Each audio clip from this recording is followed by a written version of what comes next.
Dear friends, welcome to SEM Masterclass. For all endoscopic surgeons, for the next 5 modules, I am going to teach you how to do an ERCP, because I am sure, having got the idea of how to navigate with the upper GI endoscopy, colonoscopy, various basic therapeutic endoscopic procedures, now you will be very keen to see whether I can do an ERCP. So, this particular 5 modules, which would roughly take about 5 hours of your time, will give you all the tips and tricks you need before you go onto the theatre, watch somebody like me doing a procedure and observe them carefully and get some cases done under supervision and become a master of ERCP. It is a learning curve we need to climb, but for the foundation I am here for you to get to some idea. Okay. So, I am going to give you 7 key steps for success. Whenever you come for any training for that matter, let it be ERCP or colonoscopy, not only you learn the technique, understand the technology, but also you have to develop a team. So, it is a teamwork. So, how are you going to get your team also ready? So, these are the basic ERCP, what I call a prerequisites. So, I am going to tell you out of the 7 steps, the key important thing for any surgeon for that matter, for a good surgeon or a good endoscopist, is to have a clear understanding of what he is doing, the anatomy and pathology. Coming to the anatomy, as you can see here, that is, whenever you are thinking about exploring the hepatopancreatico-biliary system, you have to understand the extrahepatic biliary tree, starting from the gallbladder and how the bile is draining through the bile duct, the right and left hepatic duct, common hepatic duct into the duodenum in the second part, where it is joined by the pancreatic duct at the ampulla vata, as you can see here. Okay. So, but what is more important is this busy area. It is just like the neighbors of our country, like China, Pakistan, Bangladesh are all. So, you are having something like an hostile neighbors. Like a pancreas is very close to various vital structures, vascular structures. So, open surgery has been a daunting task. ERCP also cannot be taken lightly. So, you have to understand all these things. Then only you will be able to understand the consequences of a problem getting complicated because of ERCP not properly done by you. So, you have to get the foundation right. So, get the ampulla anatomy of the ampulla, because when I say ampulla vata, the bile duct joins with the pancreatic ducts, opens at the major papilla, that is sphincter body, in the medial wall of the second part of duodenum, which when you pass an upper GI endoscopy, you might have seen at the 60 centimeter level in the shortest route. But you have to understand, in addition to the minor papilla, there is a major papilla, and the minor papilla is the one which is about 2 centimeter above the major papilla, wherein normally there is no issue, but in a people with pancreas division, they will have that as a main drainage through the dorsal duct. But let us concentrate more on the 3-dimensional anatomy of the ampulla. Here is a picture, as you can see here, the sphincter body, as you can see here.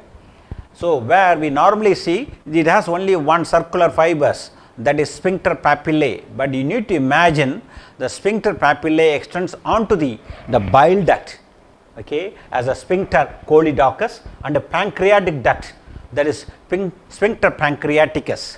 So, when we do a sphincterotomy, you need to show how far I can go and what angle in order to divide only the bile duct or only the pancreatic duct. Is it going to be 10 o'clock or a 2 o'clock? So, all these things, as you can see here in a smaller, how the drainage, the green duct and the brown ducts, that is a bile and a pancreatic juice, how the common channel, how the major duct opens or major papilla, everything you need to have a crystal clear idea before you venture into ERCP. And also, anatomy is known for variation.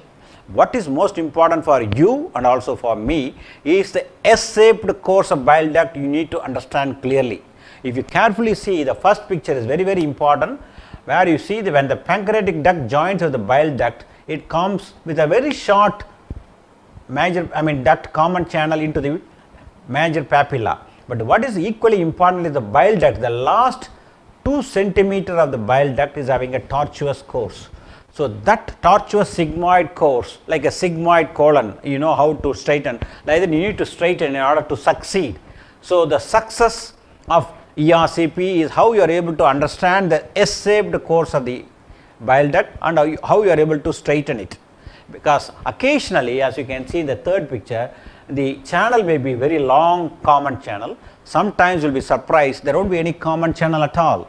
Like here, for example, you have 2 different channels. The pancreatic duct, bile duct separately opens, very rare, but if it happens, always, almost always, the bile duct opens above and to the left of the pancreatic duct, that is around 10 o'clock position, whereas the pancreatic duct will be more or less at 5 o'clock position, little low down.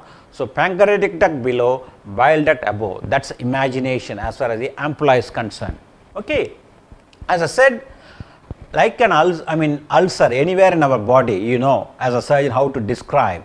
Similarly, here whenever you see an ampulla, for example, first study the ampulla, do not just go into I want to cannulate.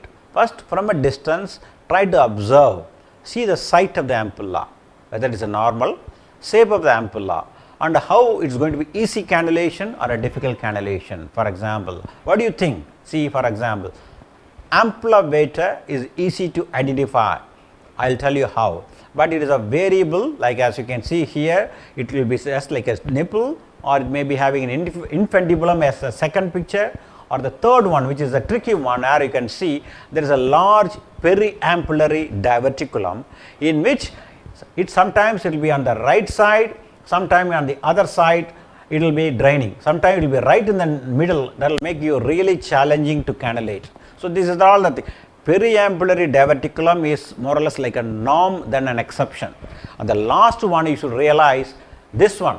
See, for example, what you are observing in this picture, as you can see here, can you see and understand? Here I am just showing a picture where there is a roundworm trying to cannulate.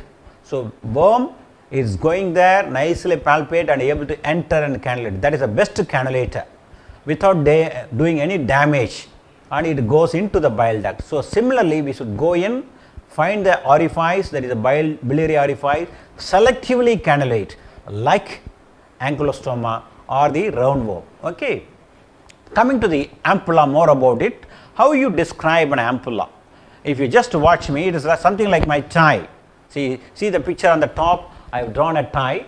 So, there are multiple horizontal folds of mucosa, you know, valvulae circumventis, conniventis, you see, circular folds of mucosa in the second part. And this is the only vertical fold you would see in the medial wall, as you can see in the first picture here. And it will be what we call a frenulum. And at the top there will be a small frond with a different color, especially with the narrowband imaging you will be able to see, that is the papilla, the papillary opening. It is a common channel opening, rarely only you have a 2 different opening.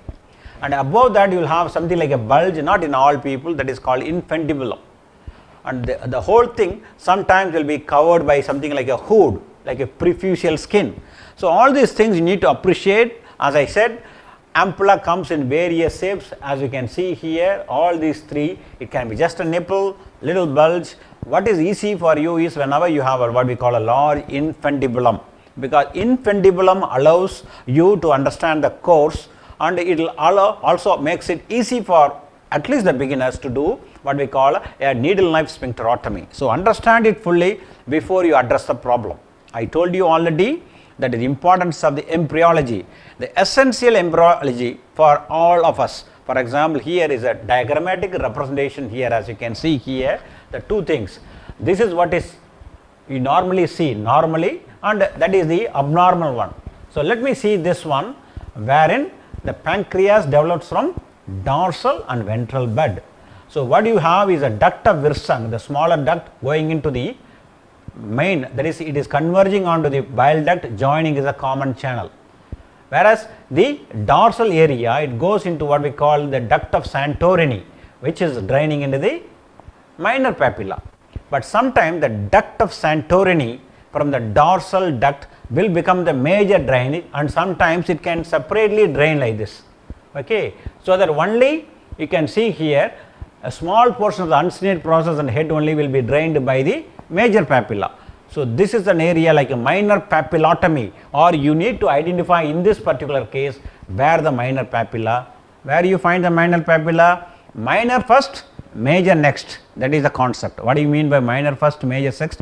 The minor is about 2 centimeter above. So, you see the minor on your way, then only you will start seeing the major, and the minor will be hidden between 2 horizontal folds, whereas major will be top of a only vertical fold on the medial wall. So, these are all the few fundamental truths that will be there useful for you for rest of your life. Coming to the next one, pathology.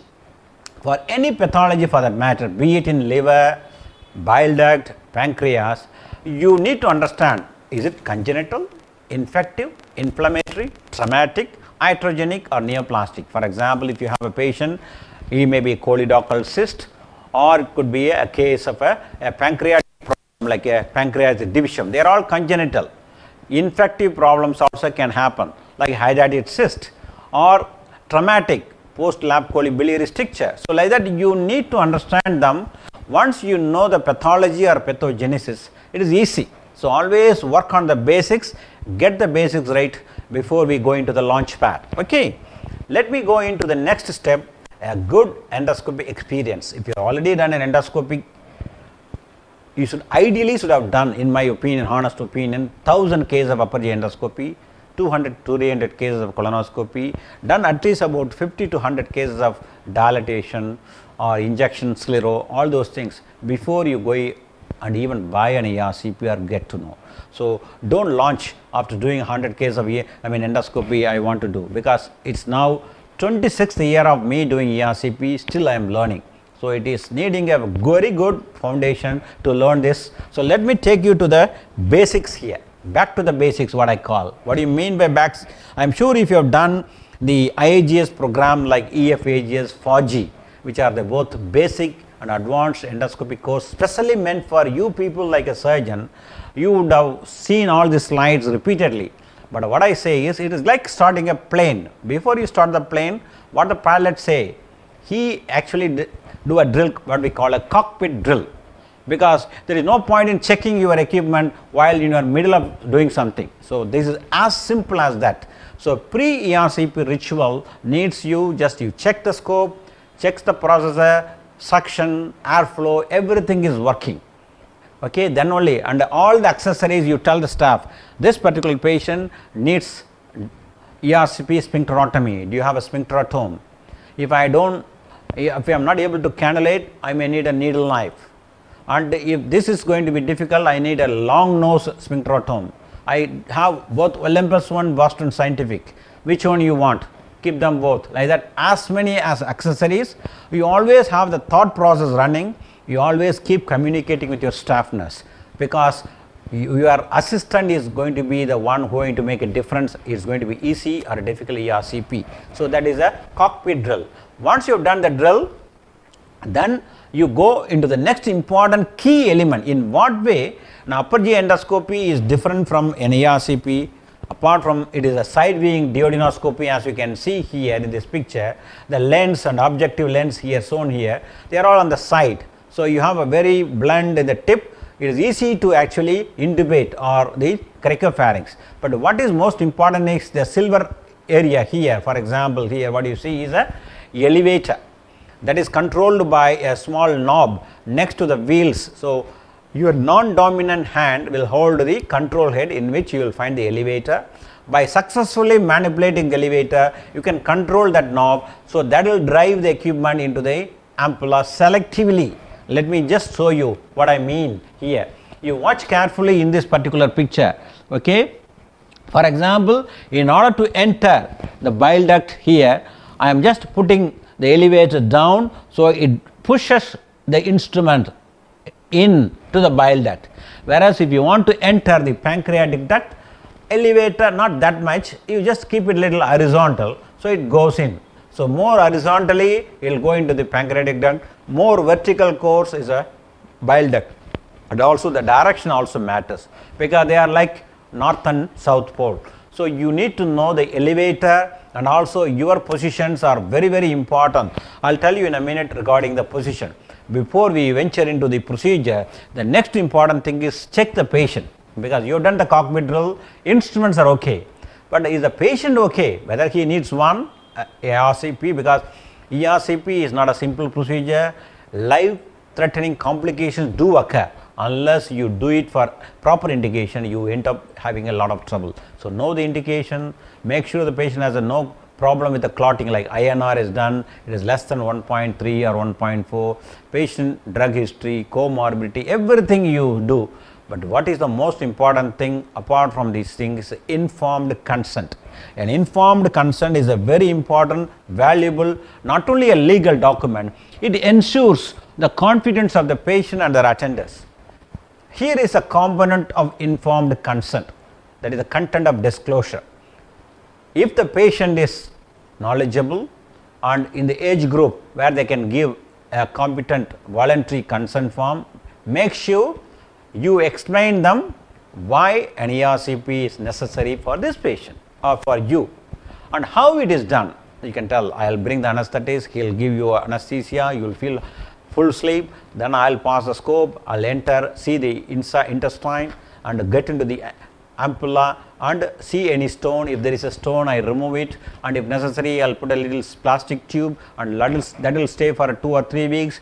If you have stones, because you have a stone also in the gallbladder, 2 or 3 days or 5 days time, once all the liver function tests are going to be normal, I may have to do you a lap chole, and after that I may bring you back again to remove the stent. So, it is a process, all the process will be addressed there and then you tell them the whole sequence, because patients have a lot of questions, you give them an information leaflet explaining everything, then tell them, and I am sure they should be open to questions. They will ask you about the benefits. What will doctor, I have ERCP done, I do not want a lap chole, like that they will ask all sorts of questions. You have a very clear statement, and all these are you give the best standard of care possible at your setup, and also you be open to the potential risks about the pancreatitis, very rare problem of getting admitted for a few days more because of some complications like perforation or bleeding. Even though however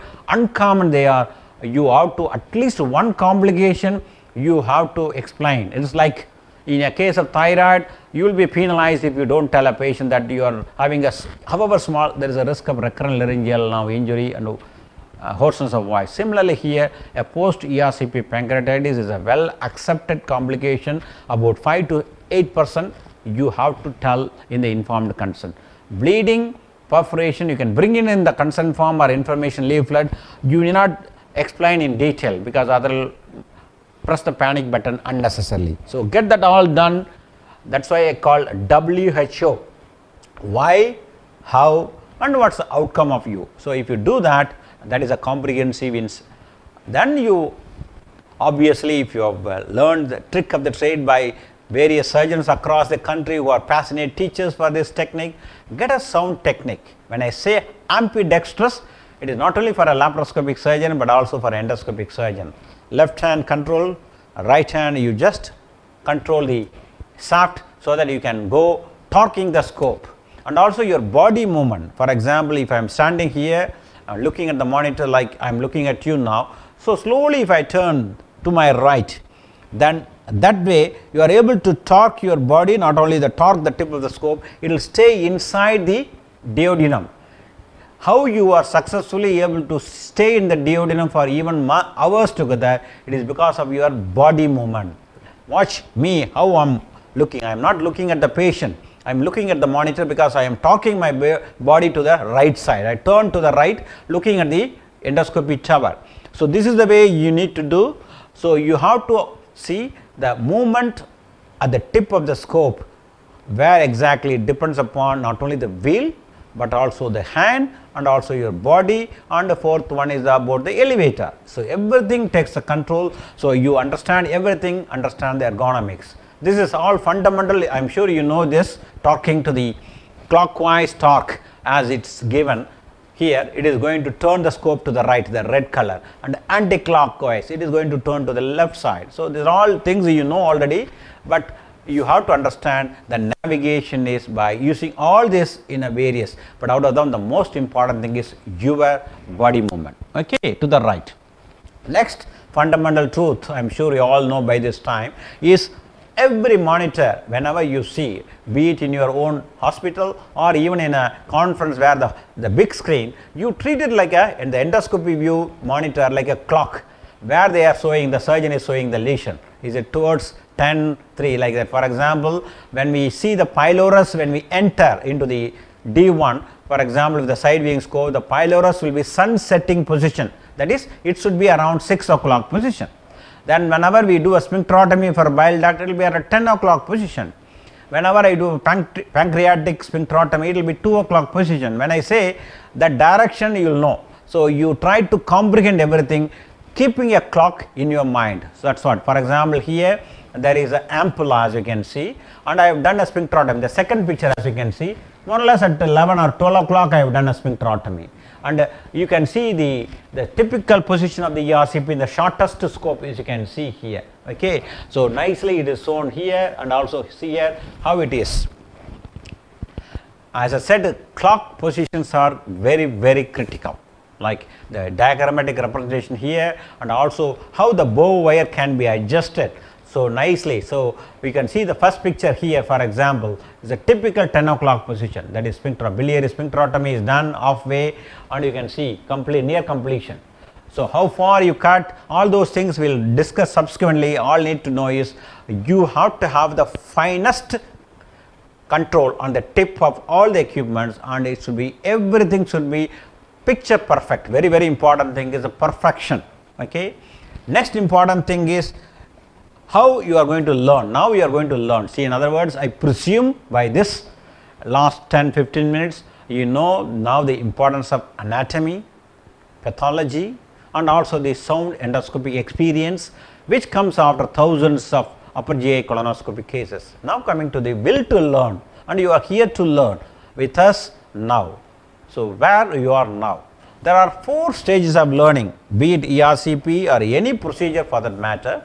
What our intention is to take you, for example, here is to stage 2 to stage 3, conscious incompetence to a conscious competence. What do you mean by that? For example, you know that you don't know how to do an ERCP. Now that's why you are here or listening to me now. That is, consciously you know about your incompetence about ERCP. Now you want to become competence of ERCP, that is you. So my job is to take you from stage 2 to stage 3, and your job is to persevere for several years like us to take you further to where we are now, like a stage 4, that is a conscious competence, unconscious competence, okay. Learning curve do occur. So very, very important, more you do, you get better at it. All surgeons we know, but how many cases of ERCP you need to assist, observe or do? If you ask me one number, if you want to give me, I would give, probably I will revolve around 200 cases. It is not only the number of cases matter, how frequently you do. Minimum 1, ideally 2 cases per week is ideal in my opinion. And you can see in this picture nicely, as you do more and more cases here, for example, okay, and by the time you reach 200 and you have done 90% cannulation rate, this is what we want to achieve, okay. It is like 95% of the time you need to reach the cecum intubation. For that you have to go at least 150 to 200 colonoscopy. So it is always from 150 to 200, be it an upper GI endoscopy, colonoscopy, even ERCP. So that number you have to patiently wait till the time you should have somebody behind your shoulder, like a mentor, okay, because this is an interesting curve I am always interested to share. That is, initially you come to learn without any clue what you are trying to learn, okay. Then after even 25 cases, most of us, what will happen, oh, I can do it, this is not after all difficult, being a surgeon I have the hand-eye coordination, but that is because you have initially chose easy cases like biliary stones, but the 26th case or 30th case will come as a challenge with a large periampullary diverticulum with a difficulty cannulation. Now you know, okay, this is going to be difficult. So don't be overconfident. So you go to the mountain, you go down, you will have ups and downs, in other words lows and highs, but masterly activity, or you become a master of the whole ERCP only after doing all these cases, less and less common cases, and become confident. Now you become masterly achieved. That takes at least 200, but I would say probably 300, 400 cases. So keep persevering, keep learning, keep watching other people, how he is making it easy. There are a lot of people out there in our country, abroad, who make the ERCP like a piece of cake, because we used to say it is a brahmastra for all the endoscopic surgeon, because there is needs a lot of things, okay, in addition to the navigation skill, various gadgets, everything, foot control, eye control, everything. But now with the ESD, POEM, ERCP actually is become like a level 3, and you need to go higher to learn other things also. But still it is a fascinating one. It's like hernia, very how fascinating, even any case you do anytime. ERCP I always enjoy doing as a surgeon, as a single stage, both ERCP and lap chole in a patient where it is acceptable. Coming to the next important thing, you always try to move up the ladder. What do you mean by moving up the ladder? For example, when you are in level 1, you confine yourself to do basic things, like I said in our EFAGS courses. Whereas when you come to the second stage, you start getting to know what is ERCP, what about the advanced therapeutic procedures. But what we are trying to do here is to take you even further to level 3. The level 3 is a challenge. So our Society of Endoscopy and also various associations clearly laid out what are the things as a surgeon you can do in level 1 training program, level 2 training program, level 3 where you want to do. So you are now, especially if you are watching my talk today, that means you are about to go into either level 2 or you are already in level 2 trying to get into level 3. So in that thing, but of course our aim is even travel further into more specialized things like get to know the US, POEM, third space endoscopy, nodes, all those things in your, because I am sure there is a plenty of scope for surgeons, endoscopic surgeon, because nowadays I am telling you even now endoscopy no longer optional for all of us. It is going to be an essential thing, and we have to train ourselves to do everything we do operation as in a flexible platform through endoscopy. Days are gone where a leiomyoma of stomach we used to operate, now endoscopically you can remove. So this is the future. So ERCP is again in the right direction you are in. So get all the equipments ready to go. So what are the equipments you think you need? The first thing is when you upgrade a SEM. If you are in a hospital where they have a SEM already, well and good, otherwise, or even a cath lab, even better. But ideally you need to go and see and talk to the orthopedic surgeon who is doing it day in and out, how it works. You have to understand where the X-ray is coming. For example, here is the X-ray is produced, then it is thrown, and here is the image intensified, the round one, that receiver, the camera, and it goes and you see it in the monitor. And you need to have the table, like this table is very, very important, because it admits the X-ray to pass. So conventional surgical X-ray, I mean the table is not. So you have to have a special table and a C-arm, and you need to know the scattering and how to protect yourself with the lead apron, thyroid covering, sometimes even eye cover, eye goggle. So all those things, understand the radiation as a hazard, especially if you have a lot of exposure. And the second important thing is to have some more equipments like what I just shown here, the value adding additions. Irrigation pump, I am sure if you are doing a lot of therapeutic procedures like me, like a bleeding varices and things, you want to irrigate, irrigation pump will be there. CO2 insufflator, this is slightly different insufflator compared to the one you have for laparoscopy. So you have one, because ideally ERCP, colonoscopy, CO2 insufflator is important, and also it is important especially when you are using the one energy sources. For example, in this case I am showing you the importance of the endocut, because endocut is a very, very important thing. It is going to have a precise cut, okay, you will have. Let me just show in another time regarding the importance of the endocut. Here is the way it is arranged. You just see my staff is almost ready.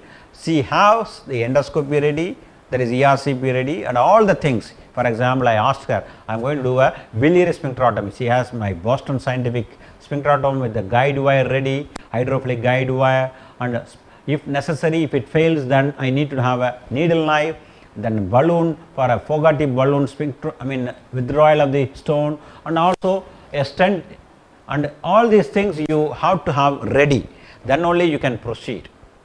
Of course, everything you need to do it systematically. Ideally is to go for a training course, but how long a course has to be for a surgeon with a busy 2 weeks, 2 days, but I think you need to go at least for a few weeks. I won't say how many weeks, depending upon how busy that particular unit. Observe at least 25 cases consecutively and try to understand, and go and in the city where you are working, get somebody who is already doing and ask him to be with you and let him do first few cases. You assist in portions, slowly you just exchange the role and start doing it. That is the way I see the practical things, but for that these are all the 5 different modules which I am about to explore today for an hour, and the next 4 modules. I am sure once you listen, then I will show you some live also or virtual live, that will give you that extra confidence, because now with the era of COVID pandemic, I think we have a difficulty of traveling,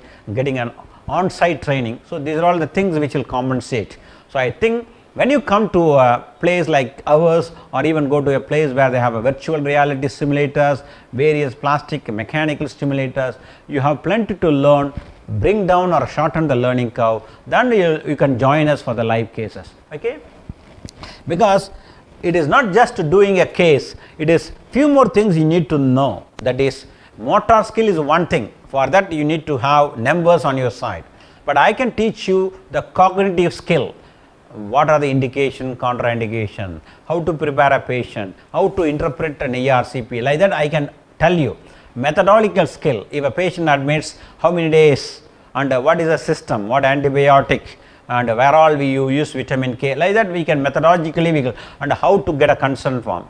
Communication, how to talk to the patient if you have any complication, like that. All those things you will learn not only in a book, but also by lectures like this, and I am sure by staying with us for a few weeks. So, that is improve your competence. Then I am sure there are various authorities out there like IAGS, ASI, SGAI, and also the ASGA, an American college, SAGES. There are various training board are there to assess you whether you acquired the adequate skill, and they can certify you, if even to give you a certification that will be medico legally also a valuable document for you. Okay. So, with that we will just next go on to the next important thing is to understand one important thing. Whenever you try to understand any steps of a procedure, you understand ERCP is not as each step ERCP. For example, I have given you, I will collect cannulate, then do a sphincterotomy, then once done biliary balloon sweep, then Dormier basket if necessary, put a stent, like that I put it very simply, but each particular step is actually made up of 10 micro steps. That is the way you need to understand, because the end result, if you want this stone to be removed like this, you need to know all these things. So, steps you have to break it into micro steps, try to understand how to cannulate bile duct, what are the steps of selective cannulation, 1, 2, 3, 4, like that you understand. Okay? That all we are going to tell in the next class. Coming to the next thing is build your team, build your room. How are you going to do? For example, if you are having a simple endoscopic room diagnostic, now it becomes like OT, because ERCP is like an operation.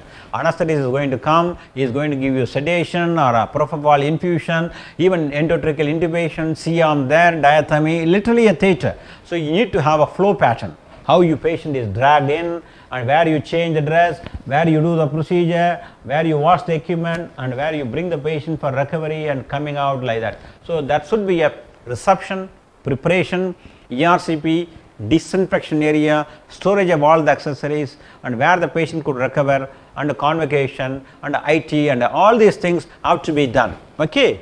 Let us move on to the next one.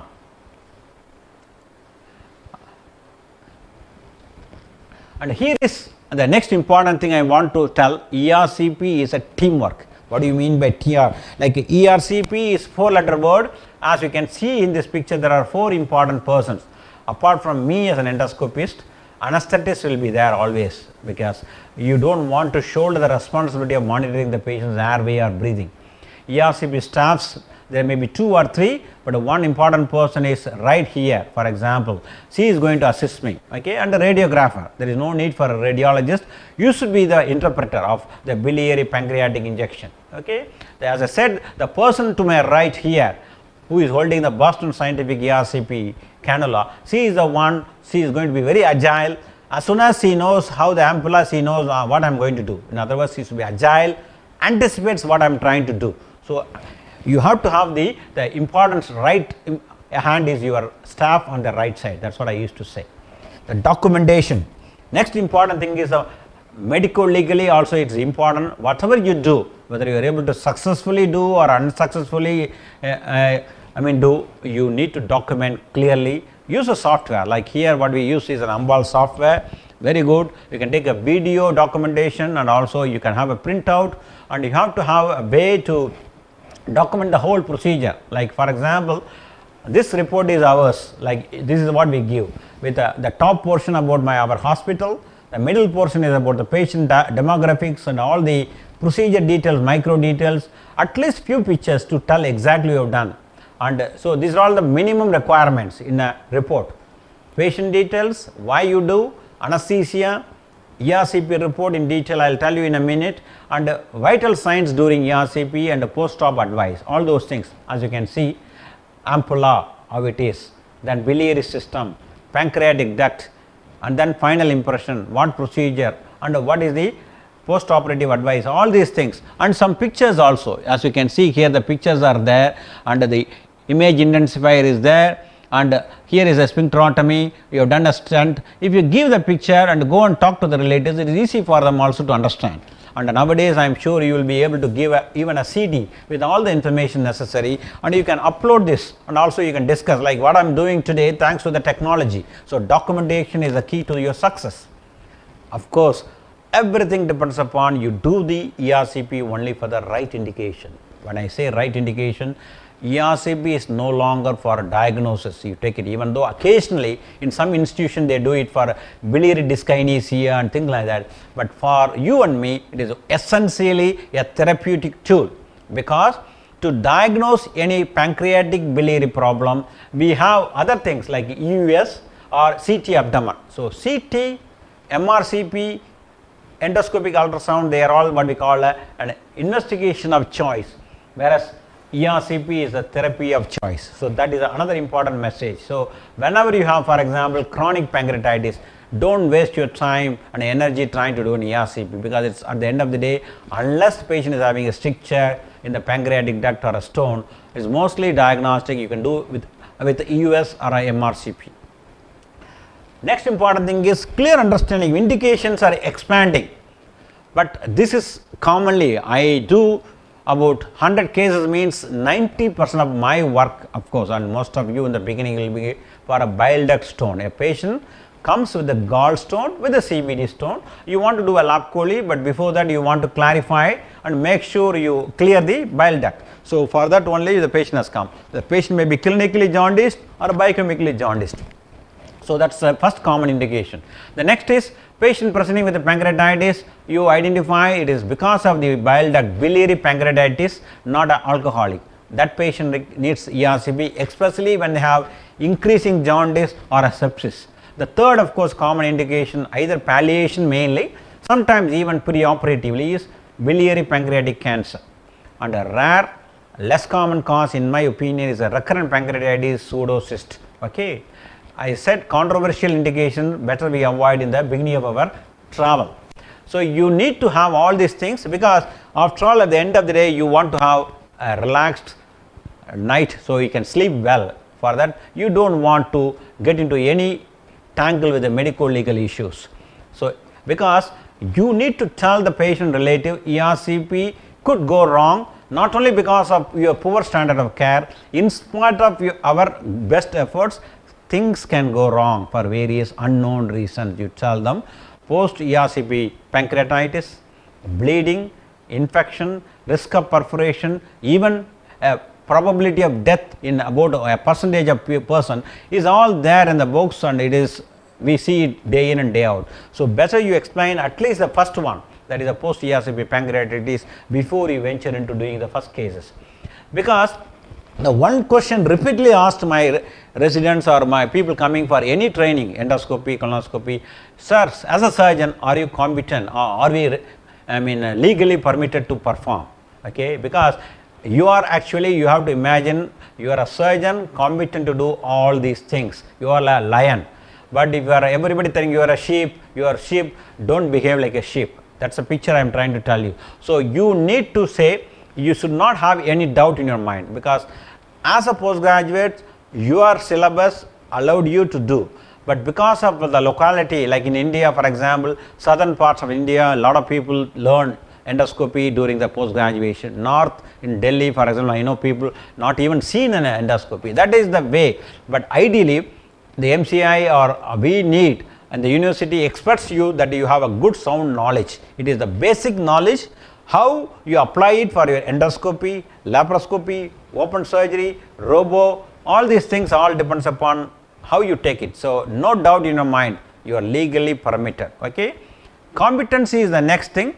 For that, you need to assess your limitation, and you have to have a proof of your training, like you have come to me, stayed there for a few weeks, or you went to some other association and spent some time in taking an exam. So you have the credentials, everything, written credentials, everything, and have your logbook, document all the cases you do from today onwards. Keep a record, because all the documentation record speaks volumes about you. And if any presentation you are doing, such cases like a rare case where you have done a ERCP, then lab coli, keep them all in the record. The court will respect that this is the doctor who has been following his quality, and he is having a good quality control, self-assessment. So, and always you say, my mentor in my city or in my region is this particular surgeon. So, always when you have a problem, he should be the go-to person.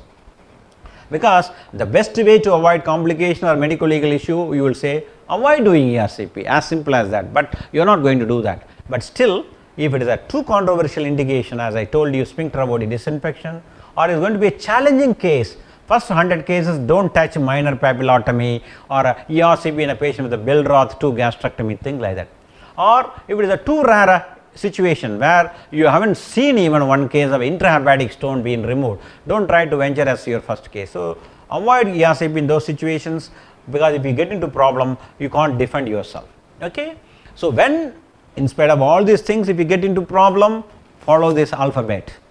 Be available, don't run away from the problem, face the problem, be with the patient, be approachable, and when you have explained to the patient the difficulty, and with a good concern, good communication, good documentation, good compassionate care, very clarity in your explanation and everything, I am sure people won't find fault, and the patients will say, the relative, after all, this doctor has done his best, in spite of this happened, like that. And even if they go to the general practitioners or somebody, they will say, oh, that doctor, he is reasonably good, and in your case you are unlucky, like that.